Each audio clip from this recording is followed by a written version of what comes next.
Hey guys, and welcome to the Haunted Beauty Diaries podcast. I'm your host, Mr. Brian, and we have a lineup of interesting topics for this week's episode. We're creating a bright eyeshadow look inspired by Snow White, and then we're delving into the paranormal aspects of mirrors. Speaking of mirrors, we're diving into the backlash of Snow White, and we're touching up on the latest updates of Miley Cyrus and Dove Cameron. We're also reflecting on overcoming self-doubt. Did you know that Michaela Nagura has a skincare line called POV, and Morphe has a brand new collection called the Cheek Thrills Multi-Finished Face Trios?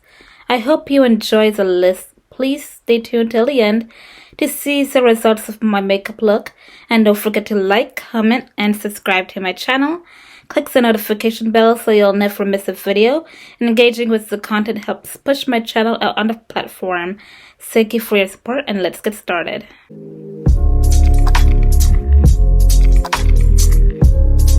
Hey guys, so I did something big. I dyed my hair. It's brown or red or brunette.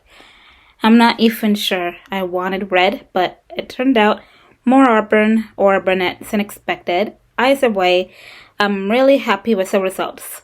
I didn't want to do anything else to it because I love how it turned out. It suits me perfectly. If I want to go the extra mile, I might use brown eyeshadow to fill in my brows to match my new hair color, just to be extra like that. But maybe I won't. Either way, I love it, and that's all that matters. Anyway, I've been writing like crazy. I keep coming up with new, fresh ideas for my book, but as soon as I sit down with my pen or set up my keyboard, I blank out. I hit backspace more than you can count, and I'm still stuck on page 1, chapter 1. I really need some momentum to push through and finally finish the first chapter.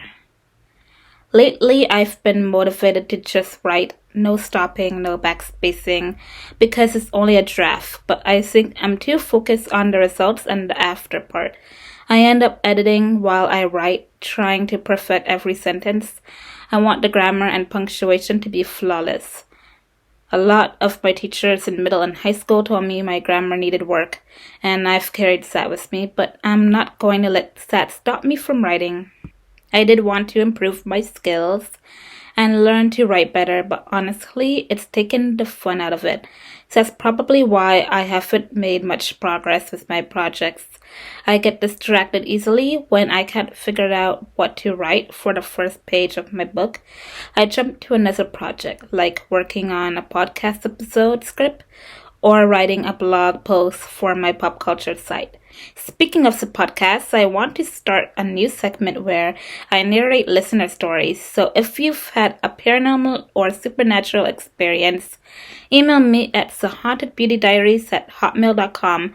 I'd love to read it and possibly feature it on the show. I'll be replacing the creepypasta segment with your real stories to make things more engaging and entertaining. Also, I'm still job hunting. I recently discovered Fiverr and want to start offering beta reading services. I'll read your manuscripts and give feedback or constructive criticism. I'm also planning to look for pop culture blogging, journalism, or article writing gigs on there once I've set up my Fiverr profile. I'll link it below. Right now, I haven't had any luck looking for a job. Looking for a job feels just as hard as getting one. I rarely get responses or updates about my applications. No interviews, nothing. It's really discouraging. I blame the economy and maybe myself too for not having enough experience. Still, I'm pushing through. I'm staying motivated. I will get my first job soon, don't worry. In the meantime, I'll keep making podcast episodes and uploading as consistently as I can, because once I do get a job, I'm not sure how much time I'll have to film and create content like I normally do. So yeah, that's it for my life update. Now let's get into the paranormal aspects of mirrors. I've always found mirrors fascinating. For instance, how do we see ourselves? What's really going on inside or behind the mirror? How does our reflection actually work? A couple of years ago, I found out that mirrors are inverted, and I'm still shocked. So, does that mean I'm inverted too? Anyway, I decided to look deeper into mirrors and discovered some really interesting paranormal aspects. Here's what I found. I remember always being told never to have your mirror face your bed. It doesn't seem to matter whether it's from the left or right side, but having it directly in front of your bed is said to be a bad thing, like a curse. I don't know if it's just a superstition or an urban legend, but it appears in many different cultures. There are tons of stories and experiences online about what happens when you sleep with a mirror facing your bed, and the truth is pretty scary. Here's why you should never sleep with a mirror facing your bed. It can leave you feeling restless, waking up tired, or with a headache. It might even disrupt your dreams. Some say mirrors act as portals, gateways for spirits, demons, entities, or even angels.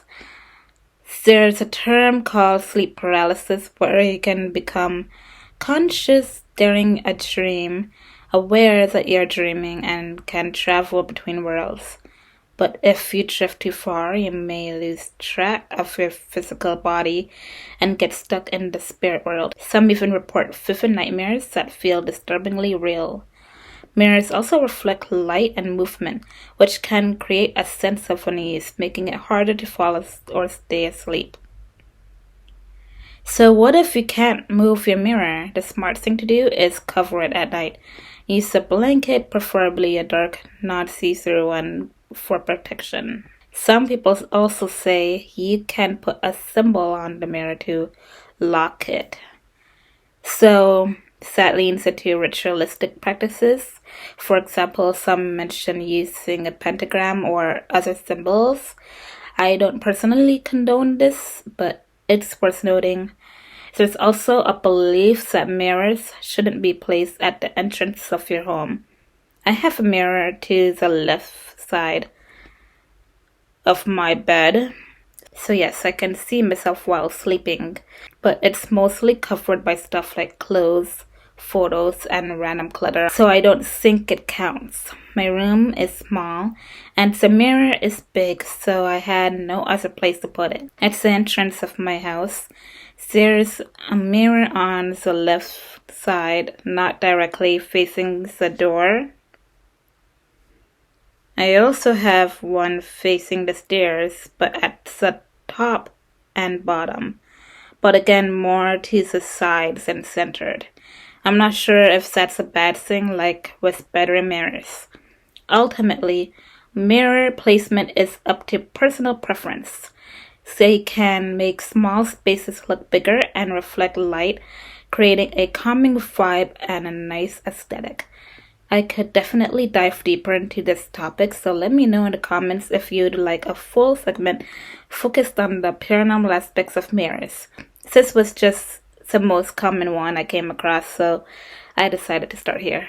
There's an interesting creepypasta that has this legend in the story, so here it goes.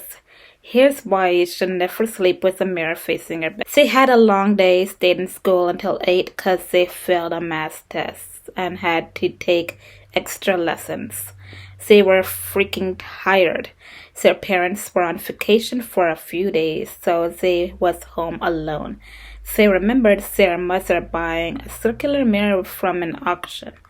She spent $100 on a mirror with intricate designs in the glass. They had the mirror in their house for years. As they were brushing their teeth, they remembered their mother telling them an interesting Chinese legend as a kid. Never sleep with a mirror facing your bed. Of course, they brushed what their mother said aside, but still believed in it. You must not sleep with a mirror facing your bed because your soul would enter the mirror and live in it. They thought it was nonsense, but there was no mirrors in their bedroom. They continued brushing their teeth When Say looked up, Say was shocked. Say saw a girl in the mirror with big white eyes, lips redder than red, long black hair, and blood dripping down onto her chin, onto her white dress. Say were hypnotized at that moment. Say reached to her and say, "Nothing is wrong. Everything will be okay." She thought the girl in the mirror was sad. The lights went out in the bathroom, snapping them out of hypnotization. Suddenly, she heard the girl in the mirror say, "I need to escape out of this mirror. Help me," in a high-pitched, sinister, girly voice. They failed to move back. They couldn't move. They failed to scream as they attempted. Nothing came out. The girl half-snake moved 3 inches closer towards them in the mirror. At this point, the girl with the black hair and white dress could get out of the mirror like Samara from The Ring, coming out of the television to kill you. On the verge of panic, she strengthened up. They continued to struggle to move as the girl was inches towards them in the mirror at any given moment, but she didn't. "Sleep facing this mirror tonight, and you would not suffer." Then she vanished. In her place was them sweating as if they ran a marathon with eyes wide bright. They tried to move their arms and it worked. Their arms, legs, head, knees moved, and everything was fine. They were relieved. That relief was soon replaced as the snake girl thing, whatever it was, told them. After a long, exhausting day at school, they returned to an empty house. Their parents were on vacation. While brushing their teeth, they recalled their mother's warning about sleeping with a mirror facing the bed, based on a Chinese superstition that it could trap one's soul. Despite dismissing it, they noticed a girl with large white eyes, red hair. They noticed a girl with large white eyes, red lips, long black hair, and blood dripping onto her white dress in the mirror.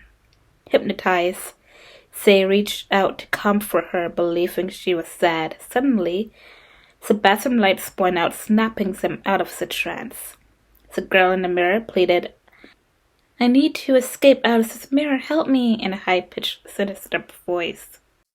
Paralyzed with fear, she couldn't move or scream as the girl moved closer. Just when it seemed she would emerge, she stopped and warned, "Sleep facing this mirror tonight, and you will not suffer," before vanishing.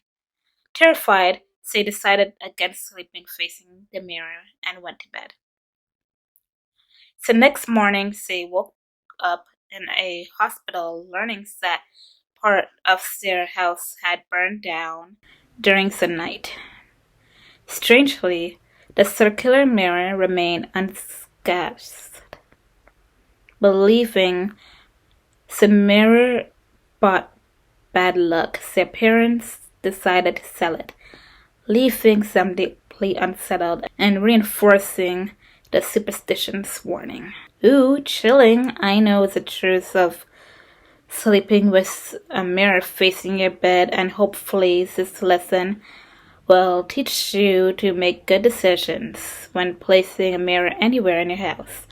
You might want to think twice before placing that mirror in front of your bed. Now we're going to dive into the latest updates on Miley Cyrus and Dove Cameron. Dove Cameron has been busy. She recently promoted a live stream on Instagram and YouTube called Everything Must Go, an infomercial style event where she connected intimately with fans. During the stream, she held a live auction selling personal memorabilia.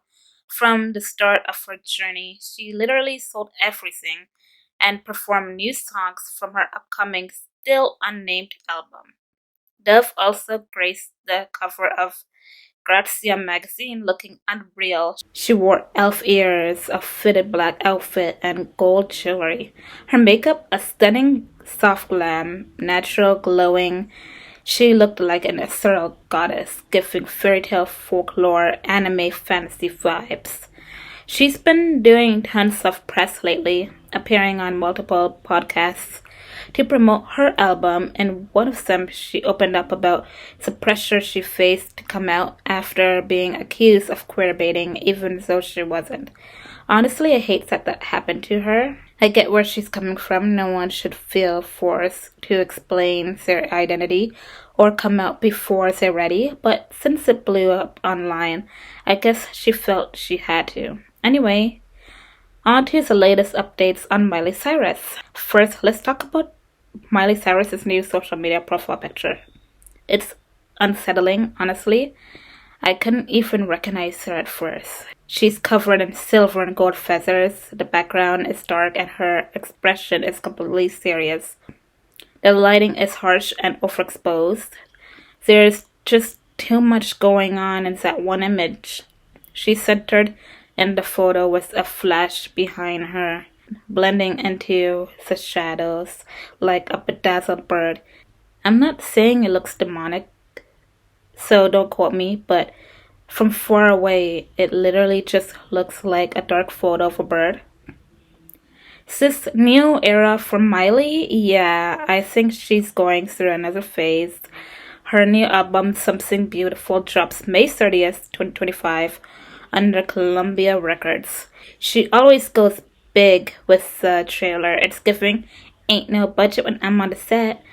The album has 13 tracks, and one of the videos is executively produced by Miley and Sean Everett.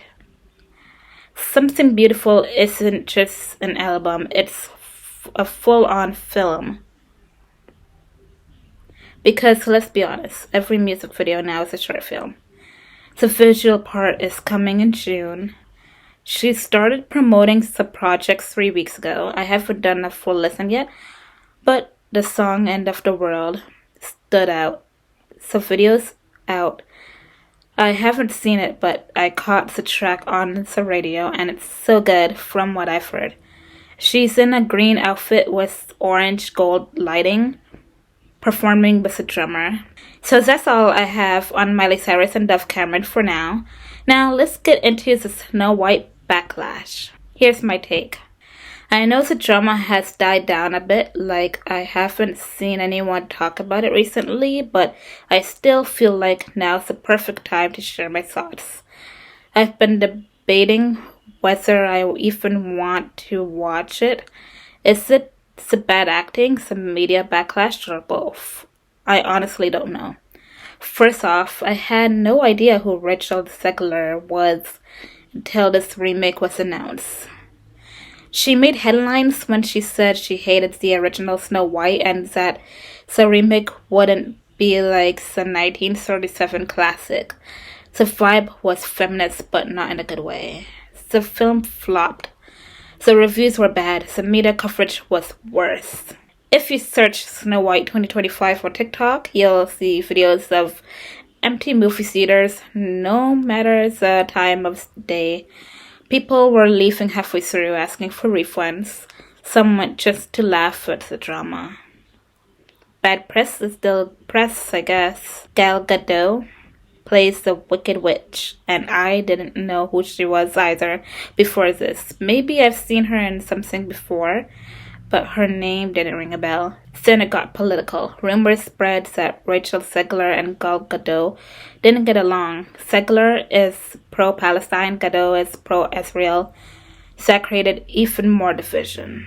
And then there was the whole CGI dwarf situation. Disney chose not to cast actual actors from the dwarf community, opting for CGI instead. That could have been a real opportunity for representation, but nope. Things got worse during election season. Rachel posted about who people should vote for, Kamala Harris, and followed it up with more political content, including saying if you voted for Trump, she wishes you no peace. Naturally, that didn't go over well. Plus, people didn't even realize the movie was a musical. Disney dropped the trailers, but they didn't market it that way. Between the bad acting, lack of strong plot, and strength from the original, it just didn't land. To be honest, all this is just based on what I remember. I barely even researched this. Just watched one video to refresh my memory. That's how much media I consumed when the drama was everywhere. Let's not forget people were calling for a full recast. There was even talk of Selena Gomez taking over as Snow White. I think there was even a petition floating around online. Don't quote me on that, so. As for me, I'm still unaware if I'll watch it. Maybe if they remake it again and get it right. It's been years since I've seen the original anyway. Might be time for a rewatch. So yeah, that's the latest on the Snow White remake backlash. Now on to the next segment, what's trending in the beauty industry. Did you know that Michaela Nagura launched a skincare line? It's called POV, short for point of view, and it's available now online. I actually love the name. A few months ago, she promoted it on TikTok, and recently she even did a tutorial using her products on her mom to show how they work on mature skin. Her mom is stunning, by the way. I love her. I haven't tried anything yet, but I'm really thinking about getting my hands on some soon. POV's lineup includes Friendship Soothing Prime and Milk, Drip It Nourishing Glow Serum, Whip It Hydrating Whipped Cream, Glacy Tack Primer, Amp It, the Amplifying Lip Ampule. It's fragrance-free, perfect for sensitive skin, vegan, cruelty-free, non-toxic, clean, and made in Korea with Korean-inspired ingredients.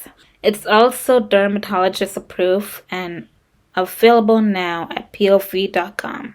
Also, Morphe just dropped a new blush. Check out the Cheek Thrills Multi-Finish Face Trio. It has 3 formulas and finishes to build, blur, and blend.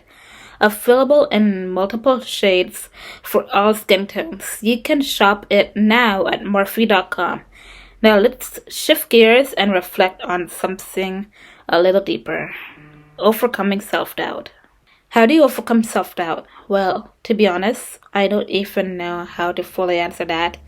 Because the truth is, I doubt myself every single day. Take the gym, for example. I used to assume I couldn't lift weights. I started with 5 to 10 pounds, and that felt like my limit, but eventually I pushed myself. I started choosing more challenging weights to actually feel the workout. And now I can lift up to 20 pounds, even more depending on the machine. I don't doubt myself when it comes to lifting anymore. Because once upon a time, I couldn't even carry my own backpack without people saying, that's too strenuous for your back. It made me feel physically weak. My goal was simple, carry a mop bucket, a laundry basket up the stairs, or even a pack of water bottles on my own.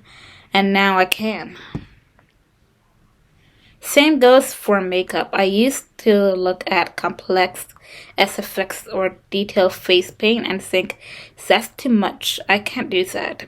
But I love pushing myself. I take on the most dramatic looks, ones that require precision, creativity, and art. And when I pull them off, it's the best feeling ever. The truth is, sometimes my self-doubt isn't just from me. It's from my environment, the noise around me, people's opinions, assumptions, their energy. That's when I remind myself to tune it all out and focus on me, my well-being, my growth. Now, the only things I still doubt myself on are driving and writing my books. But let's talk about driving for now. I don't have my license yet, and I'm pushing 30. I doubt myself when it comes to studying and memorizing the rules of the road. I'll get in the mood to study, then suddenly I'm distracted. A podcast, a movie, anything to take my mind off it. When I do finally retain something, I hold on to it. I even ask questions when I'm in the car and observing, but it's hard. The handbook feels out of order, over 100 questions. and it's all just overwhelming. Plus, I'm scared to drive. The road is chaotic, especially where I live. It feels like everyone's still on their learner's permit.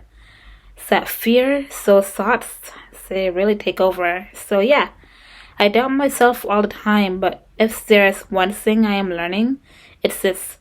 To overcome self-doubt, you've got to tune out the noise. Focus on you, on your why. Block out the pressure, the timelines, the comparisons, and remind yourself of the outcome, what it'll feel like to finally achieve that thing you once thought you couldn't do. So that's all I've got for now on this topic. I hope you can relate. Let's keep the convo going in the comments below. How do you overcome self-doubt? I'll do my best to respond to everyone. Now to the next segment, not sponsored shoutouts. I am the sponsor of this week's episode. I'd like to start off by stating that I am adding a new segment on my podcast where I share listener stories. So if you have any personal paranormal experiences or any ideas on any pop culture stories you want me to cover, please email me at THBDP@hotmail.com. Now I'm on YouTube, TikTok, Twitter, RedNote, Facebook, Wattpad, Snapchat, Instagram, and I will link all my socials down in the description box below. I am currently writing 2 new books. One is a fantasy about witches changing the world and breaking generational curses. Another is a memoir about my life, living with a disability, and why Selena Gomez means a lot to me. I hope to have these out soon. Also, I'm currently writing a new fan fiction called The Complications of a Reckless Relationship. I'm not going to give much details yet because I'm still at the plotting stage. So yeah, but that's that. I hope you enjoyed everything we covered in this week's episode.